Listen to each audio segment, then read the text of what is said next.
This is the Nichols Patrick Current Federal Tax Developments for the week of April the 17th, 2017. Current Federal Tax Developments are brought to you by Nichols Patrick CPE, a division of the Lascalzo Institute and your state society of CPAs. This week, we're taking a look at the developments that affect us this week in these areas of federal taxes. And what we're going to discover this week here are, as we finish up the tax season for this year, we're going to have a couple of cases where the IRS decided to tell us that they're not going to follow cases that they've lost in the past. So we have a couple of non-acquiescences. We're going to take a look at the case of an S corporation shareholder who had guaranteed loans for her S corporation, had the lender sue her and obtain a judgment against her for her guarantees. And the question she had was, do I get basis for those judgments that have been entered against me on those guarantees? After all, this is now more than just a simple guarantee. And finally, we're going to take a look at the case that came down that gives us some additional guidance about those situations where you have a guaranteed payment paid to an LLC member manager that is equal to what that person would have, at least in theory, earned in the outside world, and then you flowed through the remainder of the income as not subject to self-employment tax. Does that work? We're going to take a look at that in the context of a law firm, and we'll take a look at the tax court decision in that case and maybe discuss what that means for us as we look at other issues and other taxpayers that we have that may be in the position like this law firm. Well, we're here at the end of tax season, and again, I don't know how many of you are holding chair races down the hall this time of year, but you're probably doing a few things, because as we all know, it's the time of year when we all start taking a look at all of our tax stuff, try to decide what's really been happening, and figure out, hey, we're done. Finally, we have survived the year. It's always nice to survive one more tax season. And I assume that most of you, either you're finished with the tax season or you've at least decided that, you've essentially gotten your last extension out. So if you're before the end of the day on the 18th, yeah, you probably got everything done. If you're not, then some of you probably be picking this up afterwards. But most of us will be through this little relief at the end of this year's filing season. Of course, the bad news is we then take a look at those set of extensions and we start worrying about those here shortly. But hey, at least the fun's over for a little while. So go out, celebrate, have some fun, and then come back and you'll discover there's still all those extensions to do, all that great time of year. Well, as I said, this week we're going to take a look at a couple of things that have come up. And a couple of the big ones we're going to discuss to get started with are two different cases we've discussed in the past where the IRS issued a non-acquiescence on the case. So we have cases the IRS has lost, but the IRS has now announced and decided from the national office that essentially the IRS is going to actively challenge these cases, and they're only going to follow them in cases where they're forced to follow. And in this case, that's really going to be one of the cases, because one of them is a Circuit Court of Appeals case. So that one will still, essentially, the IRS has to continue to follow that case in the Ninth Circuit, but they will not follow it elsewhere. The other one was a district court case. So for all practical purposes, that one they're simply not going to follow anywhere effectively, unless they probably get back in front of the same judge. So don't expect us to see much happening. So in that first case we're going to talk about here is Action on Decision 2017-02. That case is the Stein case. For those of you who don't remember the Stein case, which was a 115 AFTR 2nd, paragraph 2015-381, you want to look that up. It was a district court case from Louisiana. Came down in early 2015.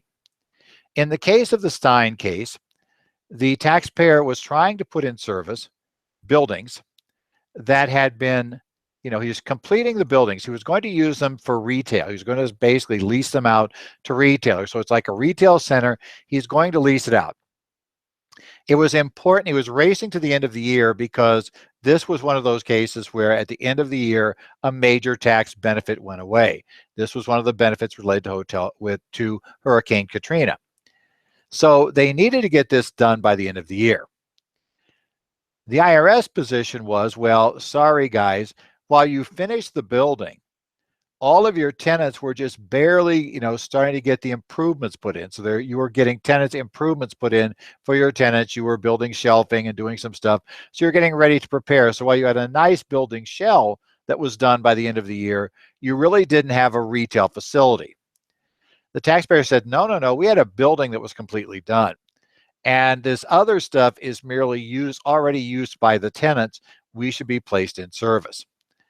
The court in this case, the district court, went ahead and followed the IRS on this one, or not followed the IRS, followed the taxpayer and said, you know what, it's placed in service.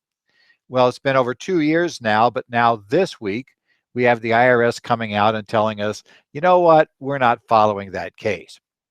The IRS essentially said that they're looking at, in this case, it needs to be in a condition or state of readiness and availability for a specifically assigned function.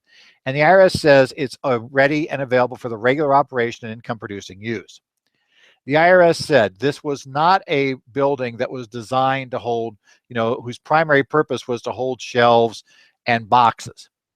Its primary purpose was to be operated as retail stores. That's what the lease was coming from. The service said because of that, they're going to take a look at this and they're going to use Revenue Ruling 76-256, which outlines 5 factors. That kind of looks at what would be in use. Now, that revenue ruling was for electrical power facilities, but they're going to say conceptually, we're going to use the same thing here. So the IRS is going to say a retail store is placed in service appreciation purposes when the building is ready and available to operate as a retail store. Not just ready, not just finished, and now they're doing the tenant improvements. So the IRS has made clear they're not going to follow the court in the Stein case. As I noted earlier, that's kind of significant here because this is a district court case. And that means that nobody is bound by this case. Now, a court may still find it persuasive. A court may still decide to go along with it. But the taxpayer is probably going to discover that, at least if the IRS individuals they're dealing with are paying attention, that the IRS is not going to easily give in on this position. They are, in fact, when they announce a case like this, they're pretty much saying that we want to relitigate. We want to get an alternative holding that we can use to justify why that original case is simply wrong. So that's a particular problem we've got here with the Stein case. So just be careful if you've been using Stein, especially if you have somebody who's developing retail facilities and who has a retail building where they had finished, but the tenants weren't quite ready to move in. We're doing the tenant build outs. If you've been using that case, just kind of realize the IRS has now announced that they're likely to challenge it. So maybe you want to have a discussion with the clients. Don't necessarily change your position. That's not what you're going to say. But obviously, you want to let your clients know that effectively the IRS now is potentially challenging you. The second case they're going to challenge is a Circuit Court of Appeals decision, action on decision 2017-03. This particular case is one we've discussed a couple of times in the past because the IRS appealed this case. This was the case of Shea Homes versus Commissioner. Now, this is probably the more significant one because first, it was a reported tax court decision, 142 TC number 3 in 2014. But then second, the IRS appealed this case to the Ninth Circuit Court of Appeals, and the Ninth Circuit Court of Appeals also upheld the case. And more importantly, and what they're really going to object to here is 2 of the 3 members of the panel specifically adopted the methodology Shea Homes had used for determining what counted toward the 95% test and how you tested it. One of the judges had not agreed with that, but held the IRS hadn't raised the issue at court, at the original trial court in the tax court, and so they had given it up. And so he ruled in favor of Shea Homes solely because the IRS hadn't raised the issue, and they can't bring up new issues on appeal. If you remember Shea Homes, it was a developer who was building residential homes and was building a whole bunch of common areas. It's one of these, planned developments. They're going to have a golf course. They're going to have various roads. They're going to put in utilities. They're going to put in, recreation centers. They have all these things that are part of the overall design of the facility. Now, they're a home builder, so they're on the completed contract method of accounting. As you should be aware, a contract is considered completed.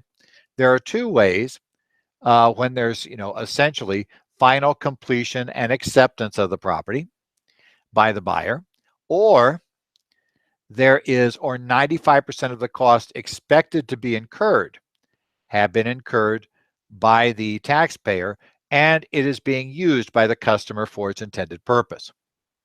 Now, in this case, Shea Homes had sold some of these homes, but they hadn't finished the common areas for the entire development.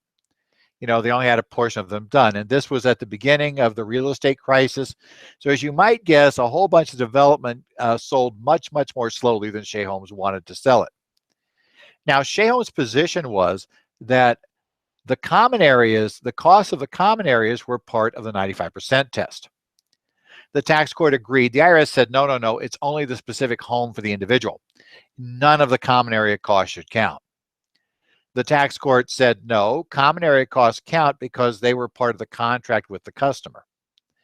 But the interesting aside, which was really glossed over in the tax court case, but which came up on appeal because the IRS suddenly noticed they probably should have said this, was, well, here's the question. If we're going to include the common area cost, do we just include, do we just say, well, your share of the common area cost is X, and we'll just consider that portion of the cost to be part of your building? Or do we recognize no income from none of the homes until essentially we've got the entire common area done up to 95%? Because if we're going to treat the whole common area as part of the cost of your contract, then obviously the cost of your home is relatively minor. In essence, what's going to trigger is when they finish the common areas, they get 95% of the common areas, that's when they're going to be triggered. The IRS didn't object to Shea Homes doing it that way at trial. On appeal, they did. 2 of the 3 judges, even though they agreed the IRS should not, it's too late to raise this, went ahead and said, nevertheless, we're going to rule that Shea Homes is correct in treating the entire common area for purposes of the 95% test. One of the judges on the panel who gave a concurring opinion said, no, no, no, I'm not going to go there. However, the IRS should have raised this at trial. They did not. They have forfeited that position. And I'm not going to agree that we ignore the common area entirely. So therefore, IRS, you still lose this case. The IRS in this action on decision, if you read it, you're going to discover what they're really objecting to is that treat the whole common area as part of the cost of each of the units, each of the homes. That's the problem for the 95% test. Now, the interesting aside is, presumably, that could get you awfully close to 95% when you start the home, but since they have to have use of it, basically that means after you've completed the common area, you're pretty much going to have to recognize the income on move-in. Well, that's probably not that big a deal. The IRS made clear they are not going to follow this in this case. They believe the court has an error. They believe that, in fact, they went way too far in concluding the entire Ninth Circuit would be there. And wherefore they're going to say they're going to litigate against this everywhere outside the Ninth Circuit. So again, for those of you who are involved, for those in the Ninth Circuit, the IRS is still kind of stuck with this. The only way the IRS is going to overturn this at this point would be to, at a minimum, go to the Ninth Circuit and get them to reconsider the decision. At the second point, though, with the likelihood of that not working, then the most likely thing to have to do is go all the way to a Supreme Court.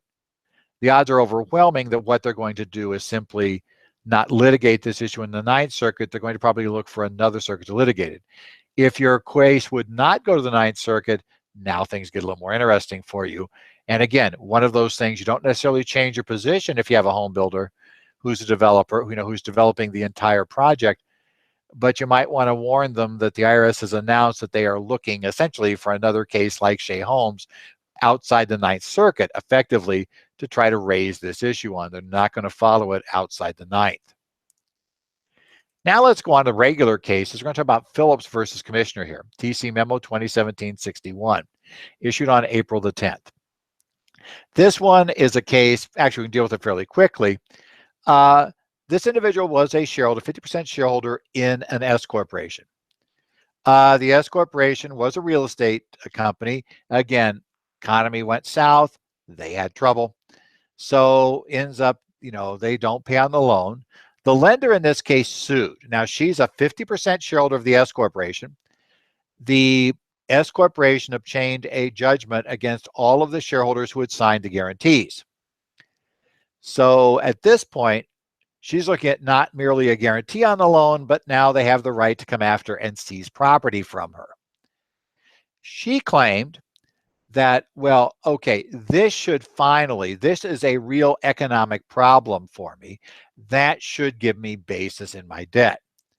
Now, one of the reasons why she does that, we know normally guarantees do not give basis in debt. However, this case would appeal to the 11th Circuit.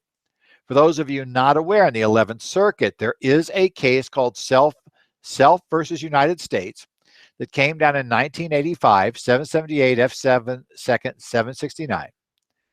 And that case, the taxpayer had a retail clothing business. She ran as a sole proprietorship and got financing under the proprietorship. She pledged assets owned by her and her family as collateral for the loan. When she incorporated and elected S status, the corporation was substituted as the obligor, but her personal assets remained pledged as collateral. And as the company's sole shareholder, she personally guaranteed the loans. In that fact situation, the 11th Circuit allowed that it was possible she should get basis. There they held if the lender looks primarily to her for repayment, then that was considered to be potentially a loan that would give her basis. The idea was when they made the loan, they looked primarily to her and nothing had changed. The taxpayer in this case says, well, I've got a judgment against me. They're obviously looking to me for repayment.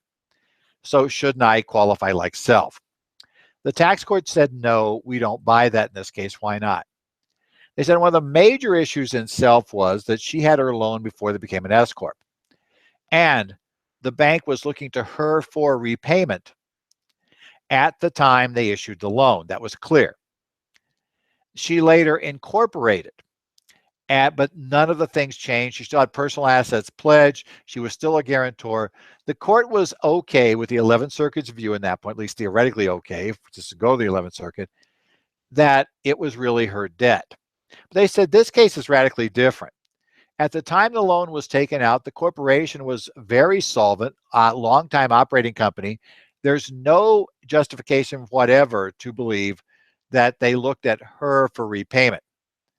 Now, they may now have a judgment against her, but that's merely a judgment, joint several judgment against her and all the shareholders. She had not yet advanced any cash to pay the guarantee. The court said, sorry, since when the loan was originally issued, the bank was not looking to you to repayment, so you can't qualify under the self rule in the 11th Circuit. Rather, you have to now actually have paid down part of the loan before you're going to get any basis. So you've got to actually have put some money out. The court said you haven't done so yet. Therefore, we will take the position that you don't get basis in your S corporation loan. This is just one of the standard things that's very, very, very difficult to get basis in a loan to an S corporation if you are the guarantor or co-maker. You really need to have the loan in your name. Self is a very unique facts case, and expect the tax court to read it very narrowly. Also, don't expect to see many people try to pick this up outside the 11th Circuit.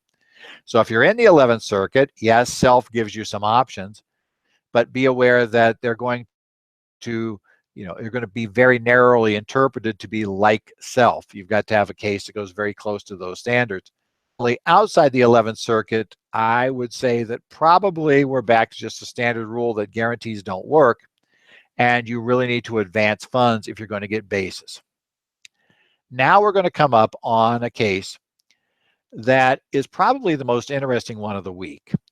The tax court now continues to help us develop how we deal with self-employment tax for LLC members. This is the case of Castiglione versus et al. Versus Commissioner, Tax Court Memorandum Decision 2017-62, issued on April the 12th. The taxpayer in this case was a member of a law firm, member manager of a law firm operated as a professional limited liability corporation, or company, I should say, not corporation. It's always our clients that make that mistake. But nevertheless, so we have an LLC here. All of the attorneys in the law firm who were members were also managers.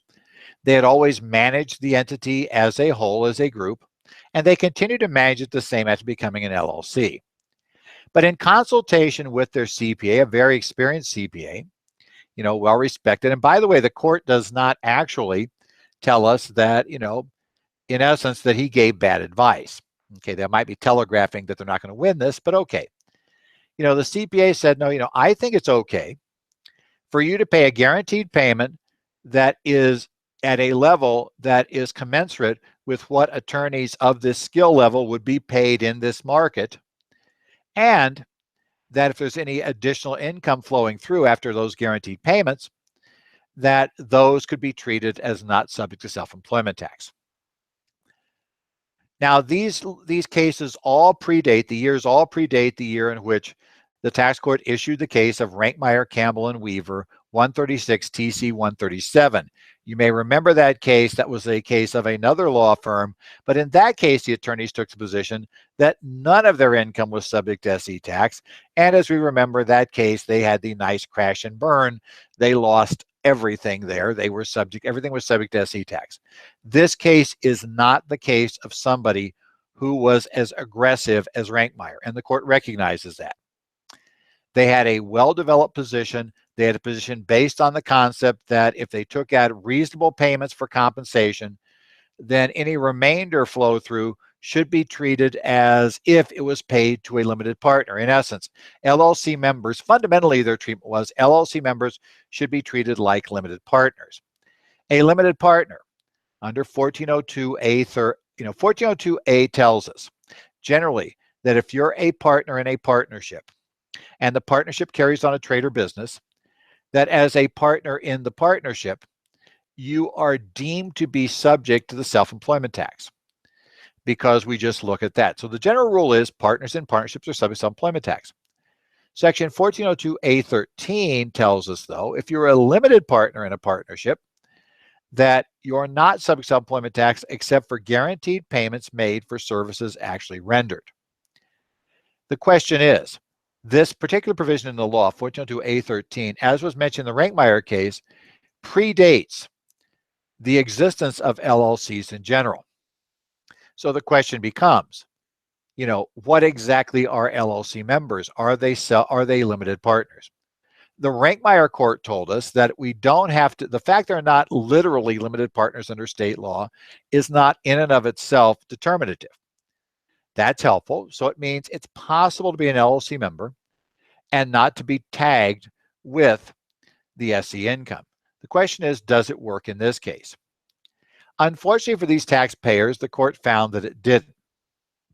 The problem the court found was they said, look, a limited partner under the revised Uniform Partnership Act, basically the one originally issued in 1916 and revised in 1976, and the law as was adopted by the state of Mississippi, which was the state that this law firm operated in, makes two key requirements for somebody to be a limited partner. Now, again, we recognize they're not literally limited partners, but they said, but to be a limited partner, they have to have limited liability and they have to have lack of control of the business. Now, as you might guess, we have no problem here with having limited liability. The LLC members, by definition, have their liability limited. So that much we're like a limited partner. But the court said the other problem is the second half of that. To be treated as limited partner, you have to have very, very limited control of the business itself. And that was part of what a limited partner was when Congress passed this rule. And as you may guess, that's a problem for the taxpayer.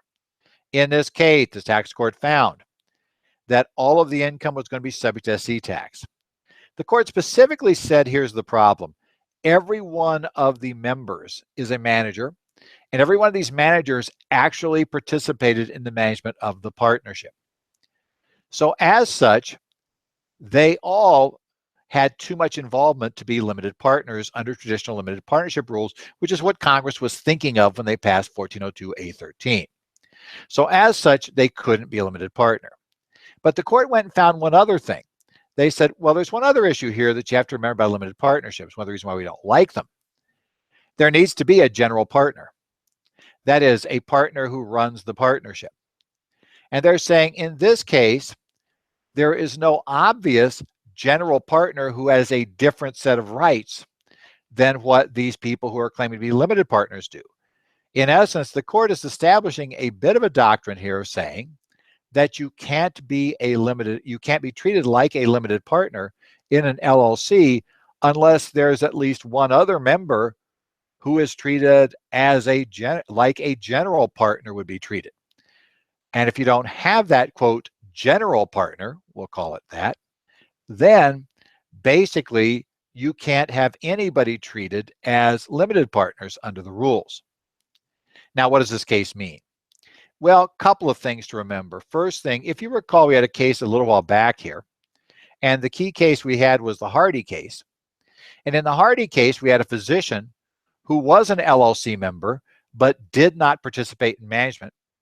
And even though he did surgeries at the surgery center in question, he really didn't do them except mainly as a traditional, as any physician who wasn't an owner would have done them.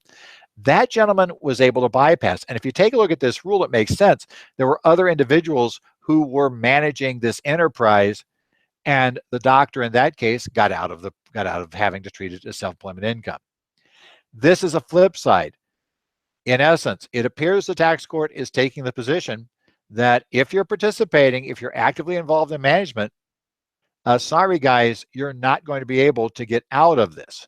You need to have a very specific limited role that makes you look like a limited partner, not just in terms of liability, but also in terms of your management participation, or all the flow through income from the partnership is going to be treated as subject to self-employment tax. Now, again, the interesting part was the court made it very clear. They did not state that the firm took an unreasonable position. In fact, they refused the IRS's request to impose penalties. They said, you know what? There was no law at that point. There had been no regulations issued. The law wasn't clear. The partnership's position, while the court didn't agree with it, the court said it wasn't obviously wrong, and it wasn't obviously a bad position.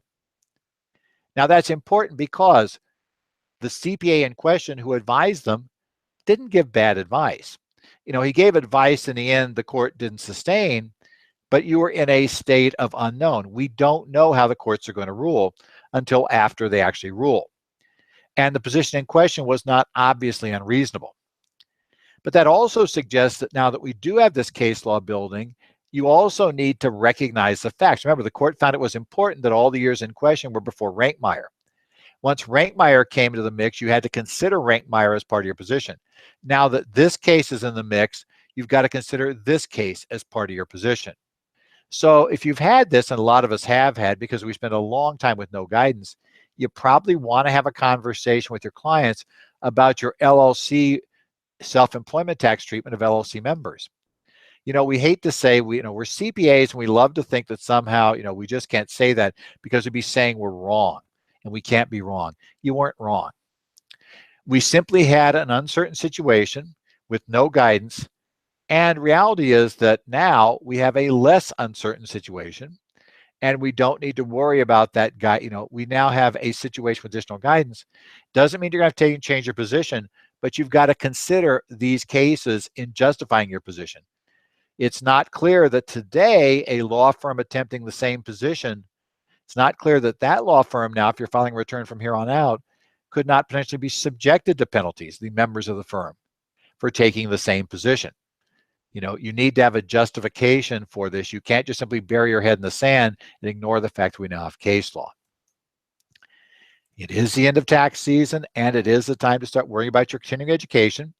So as I said, watch this week in many states. We're going to see those CP catalogs coming out. So you're going to be able to get your CPE, get all that stuff ready to go, get ready, be ready for another fun year of continuing education. Again, remember, in the live courses, we have the advantage of, I get to come out there, and in a live course, I get to actually come out and see you. We get to talk. We can actually raise questions on breaks. And I think it's really important to also remember that you get to talk with other CPAs in the room. That's something you just can't get through other methods.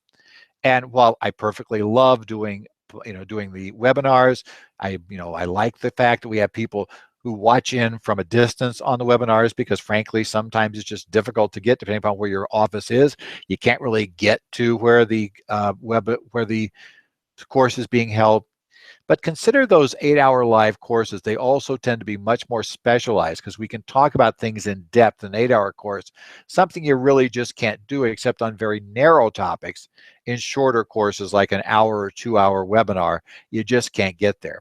So consider those courses and, keep your eyes open. We'll be looking for you in the courses, and watch for those catalogs.